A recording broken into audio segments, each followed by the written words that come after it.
গোৱালপাৰা, কৃষ্ণাই, বিদ্যাপাৰা, আচুডবি, বেতবাৰী আদি অঞ্চলত আজি প্ৰশাসনৰ বৃহৎ উচ্ছেদ অভিযান। পাইকান সংৰক্ষিত বনাঞ্চলৰ আজি 140 হেক্টৰ ভূমিত গোৱালপাৰা জিলা প্ৰশাসনে উচ্ছেদ অভিযান চলাইছে আৰু ইয়াত প্ৰায় 1200 পৰিয়াল আজি উচ্ছেদিত হ'ব আৰু এই 1200 পৰিয়াল ইয়াত দীৰ্ঘদিন ধৰি বসবাস কৰি আছিলে এই লোকসকলে। আৰু প্ৰশাসনে প্ৰায় একমাহ ধৰি ইয়াত বিভিন্ন ধৰণৰ মাইক যোগে ঘোষণা কৰিছিল উচ্ছেদ হ'ব, বিভিন্ন ধৰণৰ জাননী প্ৰদান কৰিছিলে আৰু আজি সেই যেহেতু 11 তাৰিখে উচ্ছেদৰ কথা আছিল, অসমৰ মুখ্যমন্ত্ৰী ডক্টৰ হিমন্ত বিশ্ব শৰ্মাই নামাজৰ দিনৰ কাৰণে এদিন পিছুৱাই দিছিলে, কিন্তু আজি প্ৰশাসনে ৰাতিপুৱাৰ পৰা উচ্ছেদ অভিযান চলোৱা পৰিলক্ষিত হৈছে। আৰু ইয়াৰ পৰিৱেশ দেখাই আছো যে প্ৰায় 60খনকৈ অধিক এক্সকেভেটৰৰ সহায়ত তেনেকে উচ্ছেদ অভিযান চলোৱা পৰিলক্ষিত হৈছে। আৰু এই বনাঞ্চল সংৰক্ষিত বনাঞ্চলত প্ৰায় 1200 পৰিয়াল বসবাস কৰি আছিলে আৰু এই 1200 পৰিয়ালক আজি উচ্ছেদ কৰা পৰিলক্ষিত হৈছে। আৰু ইয়াত যি আচুডবি ৰিভিনিউ ভিলেজ আছিলে আৰু এই আচুডবি ৰিভিনিউ ভিলেজৰ বহু পৰিয়াল, বিদ্যাপাৰা, বেতবাৰী অঞ্চলৰো বহু পৰিয়াল আজি উচ্ছেদিত হৈছে। আৰু ইয়াৰ পৰিৱেশ দেখাই আছো, ইয়াৰ চাৰিওফালে খালি উচ্ছেদৰ আৰু যিহেতু আজি এনেকে উচ্ছেদ কৰা হৈছে আৰু এইখন ঘৰ এনেকে এক্সকেভেটৰৰ সহায়ত এতিয়া ভাঙি পেলোৱা পৰিলক্ষিত হৈছে। আৰু ৰাতিপুৱাৰ পৰা এনেকে উচ্ছেদ অভিযান চলোৱা পৰিলক্ষিত হৈছে। আৰু পুৱাৰ পৰা যিহেতু উচ্ছেদ অভিযান চলিছে আৰু ইয়াত দীৰ্ঘদিন ধৰি বসবাস কৰা লোকসকলে আজি যিহেতু উচ্ছেদিত হ'ব, কাৰণ এই অঞ্চলটোত আজি প্ৰশাসনে যিহেতু উচ্ছেদ কৰা পৰিলক্ষিত হৈছে, ইয়াত বসবাস কৰি আছিল প্ৰায় 1200 পৰিয়াল আৰু এই 1200 পৰিয়ালক আজি গোৱালপাৰা জিলা প্ৰশাসনে উচ্ছেদ কৰিব। আৰু ইয়াৰ পৰিৱেশ দেখাই আছো, ইয়াত কেনেকুৱা এটা পৰিৱেশ, চাৰিওফালে প্ৰায় 1700 অধিক আৰক্ষী মোতায়েন কৰা হৈছে আৰু প্ৰতিটো পৰিয়ালক এনেকে উচ্ছেদ কৰা হৈছে। আৰু যিহেতু আৰু পৰিৱেশ দেখাইছো আৰু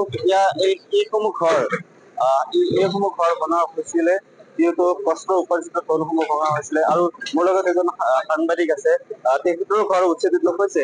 আৰু যিহেতু আজি আপোনালোকৰ উচ্ছেদিত হ'ল, হয় মোৰো ঘৰ উচ্ছেদিত হ'ল। কিমান বছৰৰ পৰা ইয়াতে আছে? ইয়াতে আমাৰ মা দেউতা কোৱা মতে আমাৰ 75 মান আমাৰ মা দেউতা ইয়াতে বসবাস কৰিছে। মই সৰুৰ পৰা লৈ আহিছিল, গোৱালপাৰা জিলাৰে মানুহ হয়, কিন্তু আমি অহাৰ পিছত আমাৰ যোনটো মাটি আমি থাকো, আমাৰ কিতাপত নাম আছে তাইৰ ভাইৰ নামত, তাৰপিছত আমাৰ ভাগনা ৰচিত আছে, এনেকুৱা বহুত আছে। আমাৰ বিদ্যাপাৰা বেতবাৰী অঞ্চলৰ বহুত মানুহ এনেকুৱা ধৰণে আপোনালোকে যিবোৰ ভাগনা দি আছিলে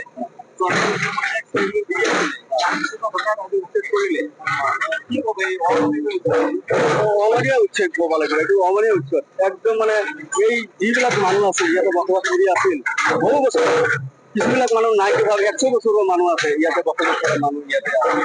সেইটো অতি দুৰ্ভাগ্যজনক। আজি হিমন্ত চালক এটা কথা কওঁ, আপনি লাগে এতিয়া আপনি অৰ্ডাৰটো ভাঙি আছে, আপনি ভঙাৰ পিছত আপনি নিজে আহি চাওক, আপনি নিজে প্ৰত্যেকটা পৰিয়ালৰ আপনি ডকুমেণ্টছ খুজক, 51ৰ পিছৰো আপোনাৰ ডকুমেণ্ট দেখাব পাৰিব, 50 চনৰ লাগে, 35 চনৰ লাগে, সব ডকুমেণ্ট দেখাব পাৰিব। কিন্তু এটা কথা চিএম ছাৰক আমি এটা কথা অনুৰোধ কৰি জনাও যে আপনি কেনেকুৱা ধৰণৰ আপনি তন্ত্ৰ কৰি এই বিদ্যাপাৰা বেতবাৰী অঞ্চলটো আপনি উচ্ছেদ কৰিলে, সেই মানুহকেইটা ক'ত যাব?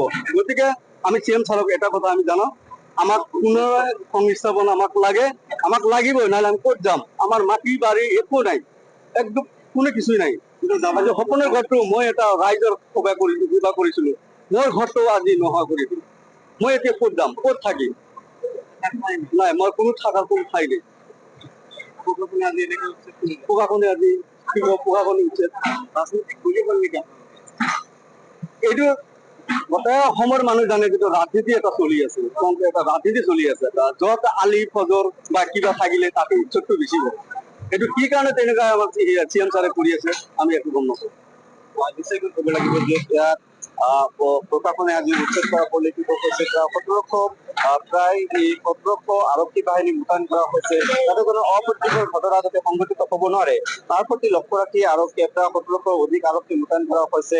আৰু প্ৰায় 1200 পৰিয়ালক আজি উচ্ছেদিত কৰিব। 140 হেক্টৰ ভূমিত দীৰ্ঘদিন ধৰি বসবাস কৰি আছিলে এই লোকসকলে, আৰু আজি এই লোকসকলক আজি এনেকে উচ্ছেদ কৰা পৰিলক্ষিত হৈছে। আৰু টাইম মিনিটৰ ইয়াৰ পৰিৱেশ দেখাইছো, এয়া হৈছে কৃষ্ণা বেতবাৰী আচুডবিৰ পৰা, আৰু সম্প্ৰচাৰ দেখালো কেনেকুৱা উচ্ছেদ হোৱা পৰিলক্ষিত হৈছে। 50খনৰো অধিক এক্সকেভেটৰৰ সহায়ত আজি উচ্ছেদ কৰা পৰিলক্ষিত হৈছে।